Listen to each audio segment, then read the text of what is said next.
I did write a short weirdo essay about paper computer games for college. Oh, yeah. Weird.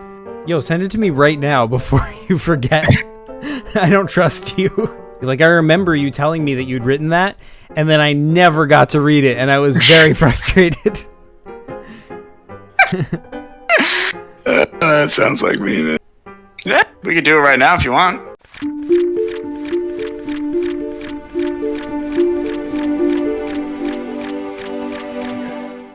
Years ago. Actually, it wasn't about paper computer games. It was just like, it was trying to use, like, show like a story of that mapped the hero's journey and I used paper computer game. Oh my god, that's awesome. Characters for it. Yep, here it is. This is it. Dude. I don't know. I feel like you should read it. Okay. Because I wrote it. So you should read it. That makes sense. I'm ready. Should I introduce it? Sure, if you want, go for it. All right, so what we have here is a short essay I wrote for a college class I took my senior year, which was called Words with a Z. I don't know why it was called that. But anyway, it was like kind of an English lit combined with like kind of Jungian, I don't know, tropes and archetypes type of class. And we like watched movies, and it was like a 2-credit course or whatever. So I had to like prove that I knew how the hero's journey went, and which is like the Joseph Campbell like kind of thing that pretty much every movie is based on, like Star Wars and anything. Of like the kind of beats of the story, the narrative there. Joseph Campbell is like a historian archaeologist who kind of developed that theory about like how all these myths unify in that story, that hero's journey. So I wrote the hero's journey with each beat of the hero's journey, like kind of in a heading. But I used as the props for the hero's journey paper computer games, and I used Zach as the main character, and kind of, I guess you'll see some of the characters along the way. And so yeah, Zach, why don't you take it away with a dramatic reading? All right, let's do it. Zach's Adventure by Chris DeLuca. Oh yeah. Call to adventure. Once upon a time, there lived a dude named Zach. He lived in a normal suburban neighborhood, and while life there was pleasant enough, it was extremely boring. Then, one day, a clown on a stick appeared in his living room. "Come with me on an adventure, Zach," it said, in a silly, yet somehow authoritative voice. That is very him. "Whoa, this is way outside my normal level of experience," screamed Zach in terror. Then he ran away and hid under his bed. Oh, because he has to refuse the call to adventure at first? That's right, that's the first beat. Yeah. Or the second beat, I should say. Refusal of the call. "Zach, you must trust me," said the voice, more authoritative than silly now. "The world is in grave danger, and you're the only one able to save it. Come with me on an adventure." "No, you're a clown on a stick," Zach wailed, putting a box over his head. "And how do you know my name?" Wow, that's pretty racist of me. "I know a lot of things. For example, I know that Andrew Jackson survived 13 duels. Open your eyes, Zach. See what's happening outside your very window." While still scared, Zach was also curious and could never resist an offer to look out a window, so he stood up and opened his eyes. Unfortunately, he still had a box on his head, so he saw nothing. The clown on a stick pulled it off. Wait a second. He pulled it off with what hands? What? Continuity! Oh no!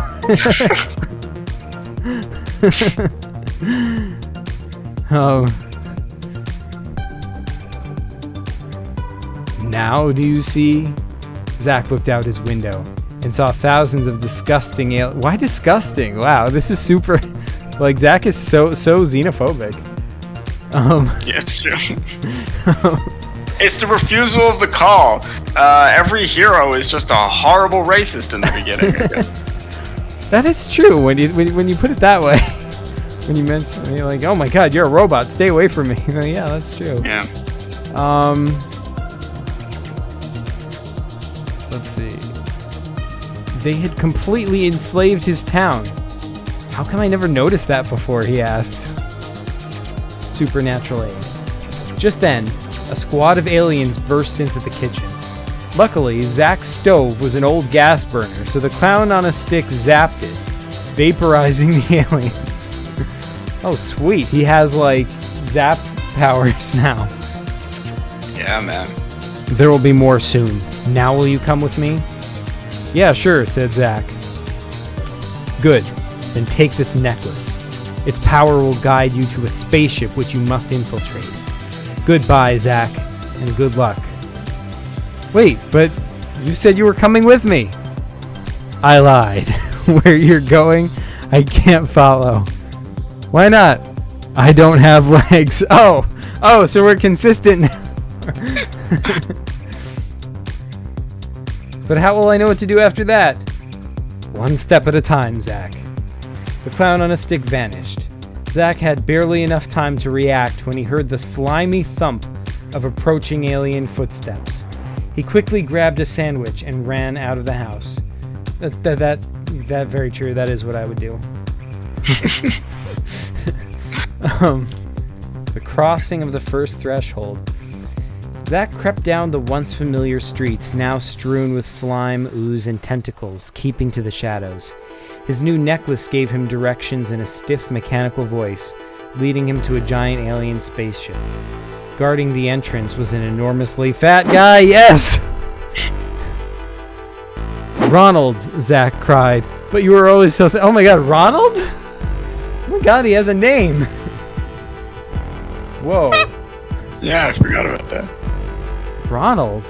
But you were always so thin. Mwahaha, laughed Ronald. The aliens fixed that. They made me their captain of the guard, and I just get to sit around all day. Let me pass, Ronald. This is bigger than you, I think. And give up my glorious position? Never. You know, Zach, you would make a pretty good fat guy yourself. Forget it, fat ass, I'm coming through. Zach charged Ronald, but merely bounced off his flubbery belly. It growled. Now I'm hungry. And Ronald swallowed Zach whole. Oh no! The belly of the whale. At first it was so dark that Zach thought he had a box on his head. Then his necklace began to glow, revealing a cavernous, lard-laden stomach wall. Washed with a sea of mashed up hamburgers, smeared cheesecakes, boiling soda, coagulated cheese, and the occasional dead plumber? I don't know. I guess the fat guy's been eating Mario? Yeah, I guess. Zach watched and added his own food-based... you know what that might be a reference to? Because I know your brain better than you do. So around the time you were in college and writing this probably, Keith and Kurt had made their game Zach to the Future. And in that game, Zach is dressed in a Mario costume and he gets swallowed by the fat guy. And that was like a huge part of the game, was just me in the stomach of the fat guy trying to get out while wearing a Mario costume. So I think you might have even sounds about right. Yeah. You probably were around a couple times we were playing that. I mean, that was like the Teen Center days. Zach retched and added his own food-based mixture to the sea. Ugh. Then, in what could only result in 3, possibly 4 really gross outcomes, Zach attempted to escape. The details have been censored for taste. Thank you. Zach escaped the fat guy and ran into the spaceship. Fortunately, there was a sanitation chamber which cleaned him immediately upon entry. Thank goodness. Inside the spaceship, was bizarre. The walls were blue that changed to green, then red, and back to blue again, and had an odd rubbery texture. Zach wandered through passage after passage, and eventually found himself at the mouth of a gaping pit. Zach looked around. He certainly couldn't jump across, and there was nothing for him to swing on. Zach, said a voice, use physics. Zach whirled around. Who said that? It's me, Zuvak. Remember the clown on a stick from before? My voice is being transmitted through the necklace. Your name is Zuvak? Weird. Listen, I just wanted to tell you to think about physics. Okay, that's all. Hello? But the voice was gone. Zach shook his head. He thought, and then he had an idea. He ran towards the pit at full speed, and then at the last second, jumped at the wall to his right. Sure enough, he bounced off at an angle, ricocheting safely to the other side. Quite pleased with himself, he continued on. The meeting with the goddess. Oh my goodness. After slogging through many more experience-expanding trials, yada yada yada, just... Zach reached the bridge of the spaceship. As soon as he opened the door, a laser beam crackled just inches above his head, sending him diving for cover. Peeking from behind a wall, he saw 16 aliens with large ray guns. Why specifically 16? That's an interesting number. He counted all of them. Oh, dang. He'd been ambushed. Without a weapon, Zach looked around desperately for a means of escape, laser fire melting away his cover. Seemingly out of nowhere, stormed a tall and beautiful woman with long brown hair and a ray gun in each hand. Taken by surprise, 5 aliens were disintegrated before they had time to return fire. She ducked behind a crate. Here, she threw Zach one of the ray guns, and together they blasted the rest of the aliens. What the hell were you doing in an alien spaceship without a weapon? She hollered after the last alien had turned into a skeleton. You're lucky I was here to save your sorry ass. This is a really Hollywood movie right over here going on. I know. Not knowing what to say, Zach extended his hand. I'm Zach. Nice to meet you. She raised. That is what I would say, by the way. This is like the characterization of me in this story is spot on. Like. She raised an eyebrow and then shook. Alexandra, but I'm serious. What were you thinking? I guess I didn't, he replied sheepishly. You haven't been doing this very long, have you? Well, come on, I need a co-pilot, so I'll teach you how to fly. Why do we need to fly the ship? So we can abduct all the aliens and shoot them back into space. Come on, get with the program here. Oh, so that's the next step Zuvak was talking about. What's a Zuvak? Ah, nothing, just vacuum for zoos. Ahem, let's go. Woman as temptress, oh no. Learning to fly was hard. There were so many different knobs and buttons, and the physics of UFO flying was absolutely mind-bending. But Alexandra kept bossing Zach around, and eventually Zach got fed up and started figuring it out. He eventually got really into it, swooping and zooming around, until he noticed that Alexandra was topless. What? This is, like, ridiculous. I don't know why I was writing this. Oh my god. Because, like, if I can hazard a guess at your mindset, because in the class you had to somehow turn her into a temptress, because that was the next phase. Hi, Lori. You saying hi? Yes, that was the next. Yeah, that was the next phase that I had to do. And of course, you being you would try to do that in the most hilarious way possible. So like make it a total non sequitur from what went before, and like totally just like out of this the blue. whole thing is a non sequitur. It's like really lazy by like every stretch of the imagination. It's so. I feel like this was like my last couple weeks and I just didn't care. And like the woman as temptress doesn't have to be the same person as the goddess, but like I just was like, yeah, same person, whatever. Yeah, I love that she, like, it also isn't the same as the classic woman as temptress, you know, because, like, normally the classic woman as temptress is like, you know, hey, oh yeah, it's like it's totally wrong. Like in terms of the actual like arc. Yeah. Like it should be like the Odyssey, where it's like the crew gets kind of trapped in the island with all the women who are, you know, doing that. And obviously there's all these kinds of problematic tones with that at this point. But like, you know, that's like whatever that thing there. Trying to I don't tempt know, you to give up your quest or whatever. Right. Yes. But here's it's the temptations of pleasure versus, you know, an obstacle that you can't bypass because you're not strong enough. Yeah. but you of course would have to make it. She's just topless. That's the temptation. Yeah. But yeah, let's see. Gah, why are those out? They broke my concentration, he yelled. Well, that's your problem, isn't it? I fly best topless. Zach scowled and put a dark screen between him and Alexandra. They flew towards the town inside. See, that's not even a temptation, because it's a distraction. It's not like, it's not really. Atonement with the Father. Out of the sky came several alien attack jets, guns blazing. Oh, dude, it's a flight screen. Yeah. Awesome. Zach and Alexandra boosted the ship into evasive maneuvers, returning fire. Zach? Said a familiar voice. Not a good time, Zuvak. There's something I need to tell you. The reason I chose you for this adventure is because you're my son. What? Zach released the controls, and Alexandra screamed as the ship careened towards the Earth. How is that possible? I know.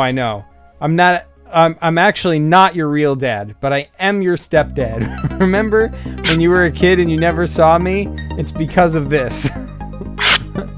What, being a clown on a stick? Well, that too, but also missions like this one. You see, my role is to send people on adventures. Wow, that's messed up that you never saw me as a kid. But you did open up my awareness.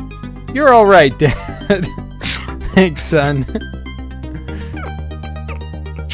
See, like that again is you trying to hilariously force the story to match these like it almost seems like you're intentionally trying to make a point that like not every story has to be that, you know? It's like I was definitely on that trip there. I was, you know, I was definitely like angry about like things like this, or like tropes, or like not like angry, but like just like kind of playing with it.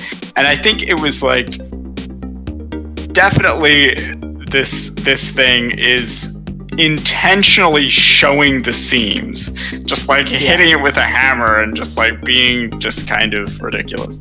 Yeah. Totally. Like, wait, now is not the good time. But yes, it is. I have to tell you, I'm your father. Yeah. Also, he's not even his dad. He's his stepdad. And he isn't. Like. And he isn't. Yeah. I don't know. Like he's. Which is hilarious. Like your mom married a clown on a stick. Right? Oh god. I know. Apotheosis. Realizing that he cannot abduct all the aliens alone, Zack swallows his ego and takes down the screen. Sorry I yelled at you, he said. It's okay, I'll put my shirt back on if that'll help, replied Alexandra. Nah, keep it off, let's do this thing. So the two of them destroyed the enemy fighters, abducted all the aliens, and fired them all into space in one swift, egoless move.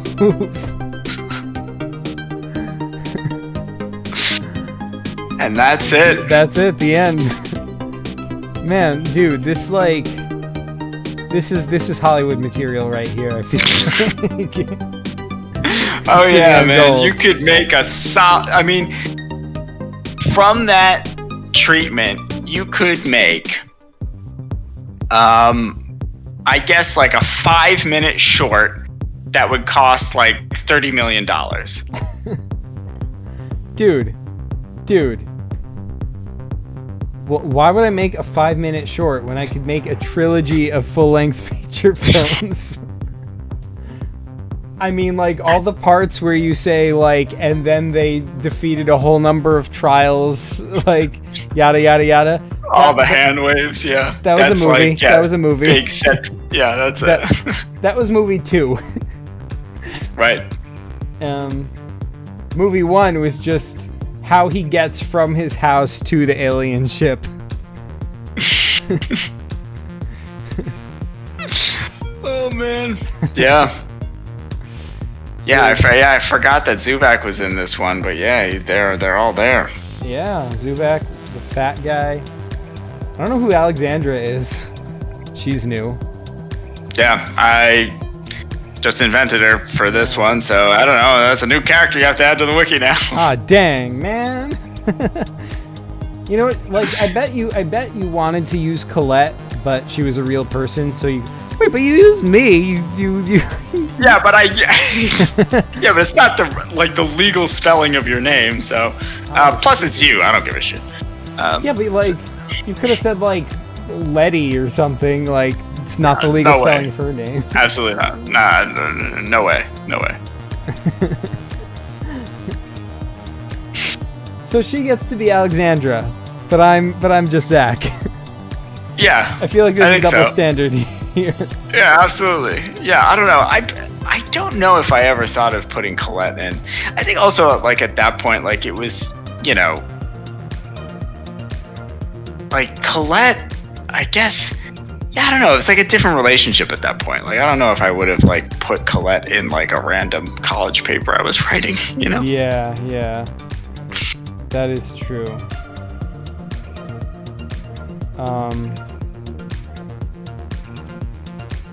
Like, if you were like, hey, are you in? If I was like to you, I was like, hey, Zach, you're in my college paper. You'd be like, oh, what? If I said like to Colette, like, hey, you're in my college paper, she's like, wait, what? Yeah. Like, yeah, you're right. That's true. So like maybe you just wanted to like preserve the role of her, but like didn't want to use her, so you just like made up a different character. Because like you're trying to. I guess so. Like, is Alexandra like pretty much like Colette like was? Well, I mean, like every other character. Like, I mean, you were trying to map this to PCG characters, and you would have been like, who else was in PCGs? I mean, Colette was the one who like at first I had to save her, and then she was like sort of like she became sort of like the spunky sidekick, kind of like Sophia Hapgood from Indiana Jones, and like, so like Alexandra, I feel like is the spunky sidekick at least to a degree. Right. Yeah. Like it doesn't really map to. I don't even know if my professor read this, because like it doesn't really do what it's supposed to do. Yeah. Like, you know. Yeah. It's fine. I guess. I don't know. It's very strange. It's very odd to read this this many years later and just to kind of be like, what was I thinking? Yeah. I'd kind of be interested to read like a more modernized version of that concept.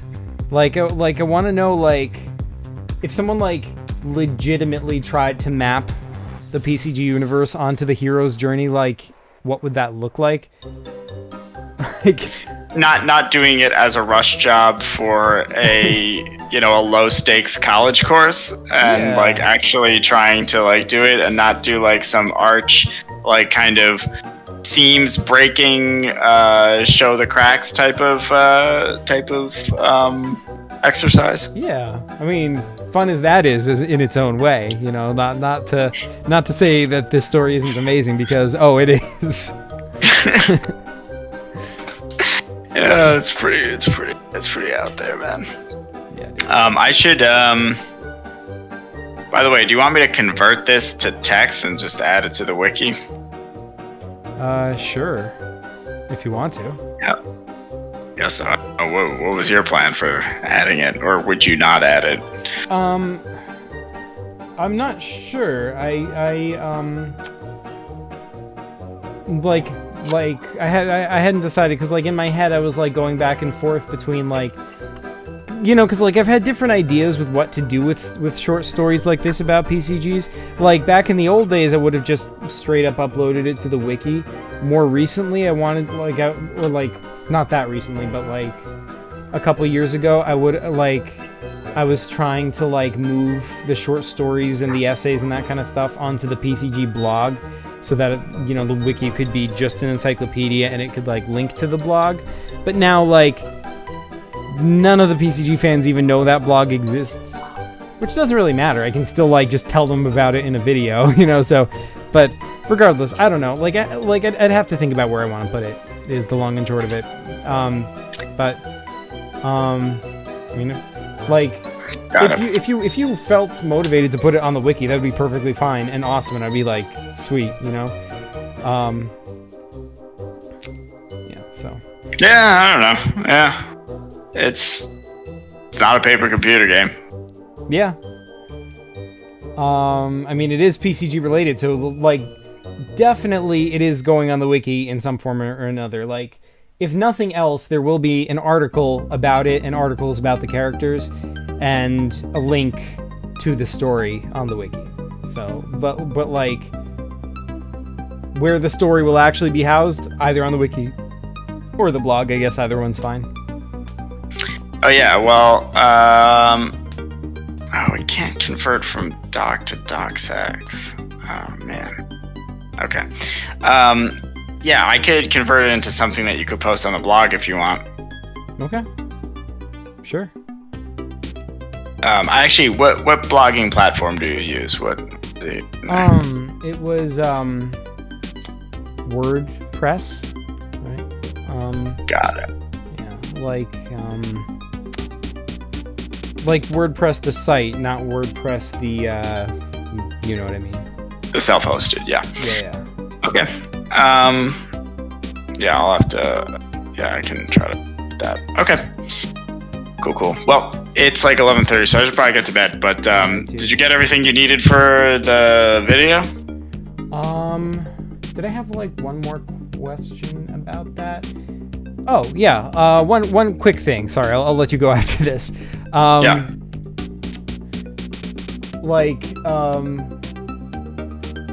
Yeah, like I remember my initial reaction, like my very, very, very first, when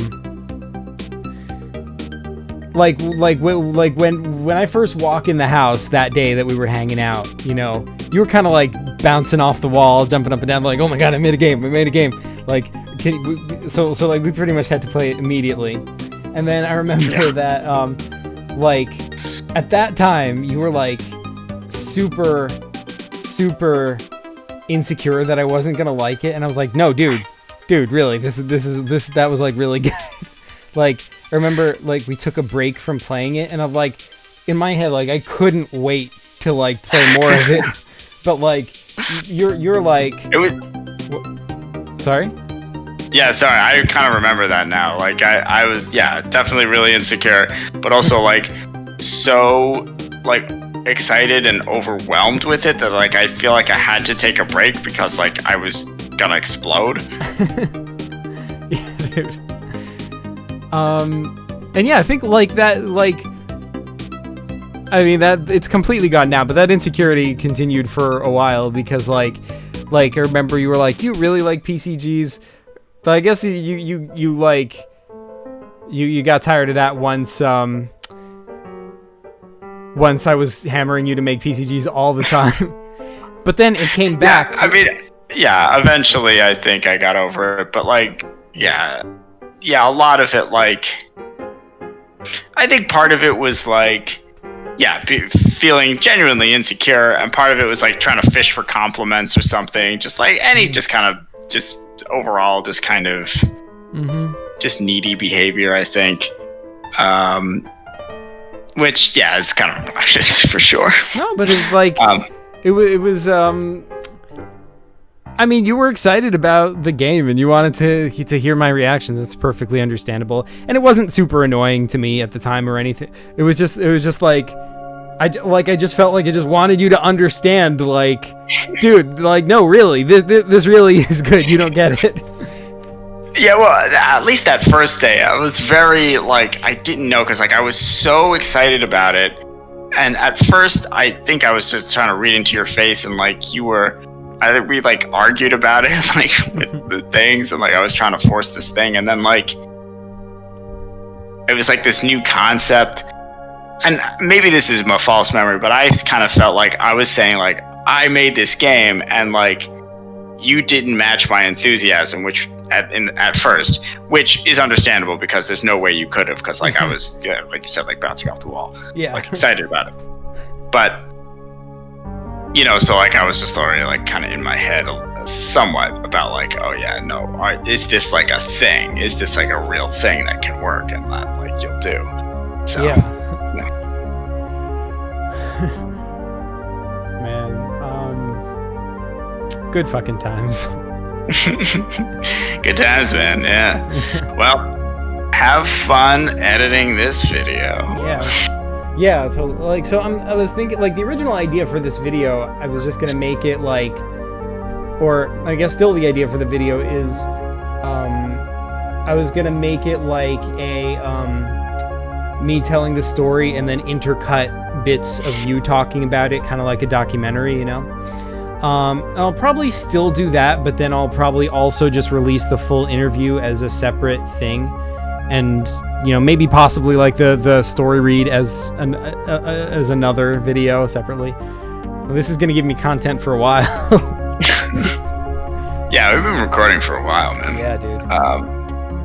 But you get some rest, and sorry to keep you up and all that, but no, it's all good. It's all good. Scarf's Tale's coming along, so awesome. Get ready for that, you fuck. I'm getting ready. I'm looking forward to it. That is going to be some epic PCGing. It could be, or it might be low-key PCGing. We'll see where it lands in terms of the scale. You know what I'm saying? Yeah. Either way, it'll be PCG. Well, stuff will happen. That's true. All right, man. Have a good night. I'll talk to you soon. All right, talk to you soon, dude. Have a good night.